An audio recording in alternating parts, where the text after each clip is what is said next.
공시 진단을 해보는 시간입니다. 타키오 뉴스의 조호진 대표입니다. 안녕하세요. 안녕하세요. 네, 오늘은 삼성전자에 대해서 알아보겠습니다. 지루하게 8만 원대에서 횡보 중인 삼성전자, 외국인도 많이 팔았고 기관도 많이 팔았습니다. 그 가운데서 국민연금이 약 5조 1,357억 원, 꽤 많이 순매도를 하면서 차익 실현을 했다라는 내용이 공시로 확인이 됐는데요. 이 정도면은 지분율에 꽤나 변동이 있었겠습니다. 자세하게 공시 내용 알아볼까요? 예, 삼성전자의 최대 주주는 이제 국민연금입니다. 지난주에 이제 이건희 회장의 타계 이후에 유족들에 대한 지분 상속이 발표가 있었지만 실질적으로 이제 최대 주주는 국민연금입니다. 국민연금은 이제 10%가 넘는 지분을 보유하고 있다가 작년 하반기부터 지속적으로 매도를 했습니다.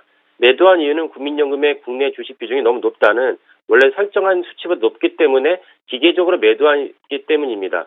삼성전자의 기업 가치에 본질적인 변화가 있던 것이 아니고 국민연금 내부의 규정 때문에 생긴 변화였습니다.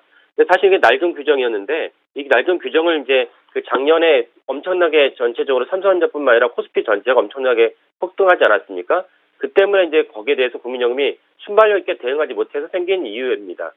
국민연금이 이번에 지분 약 5.1조 원을 매도를 했는데요. 그 특이한 점은 무엇이냐면 4월 26일 날 계약이 체결을 했고 원래 다른 국민연금의 공시를 보면은 한 1개월이나 2개월 거쳐서 수시로 매수와 매도를 반복을 하다가 최종적으로 그 공시 규정에 걸리면 그때 이제 공시를 했던 것이 국민연금의 특징이었습니다.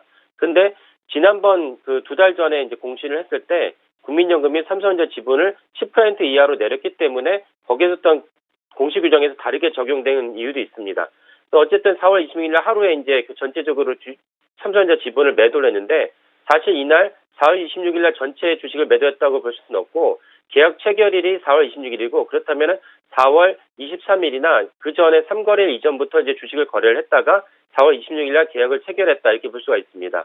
이번에 이제 국민연금이 지분을 감소를 했는데요. 지분 감소한 내역을 보면 그 전에 이제 마지막 공시했을 때 9.99%였다가 이번에 약 1% 정도가 지분이 줄었습니다. 그래서 지분 전체 준 금액은 약 5.1조 원쯤 됩니다.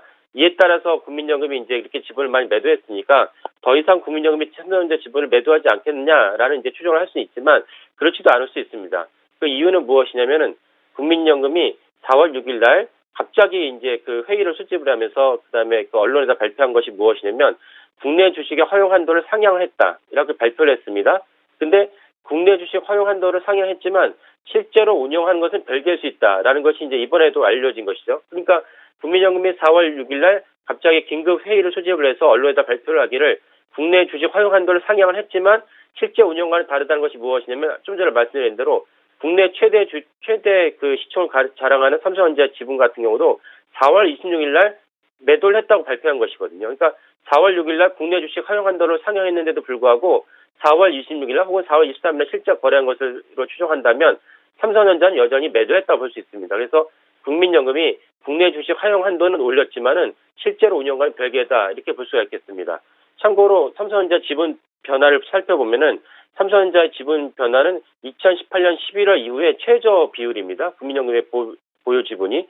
그래서 여기까지 최저 지분이 낮아졌으니까 더 이상 매도하지는 않겠다라고 볼 수도 있지만은 아까 좀 전에 말씀드린 이유로 봤을 때는 그렇지 않을 수 있겠다.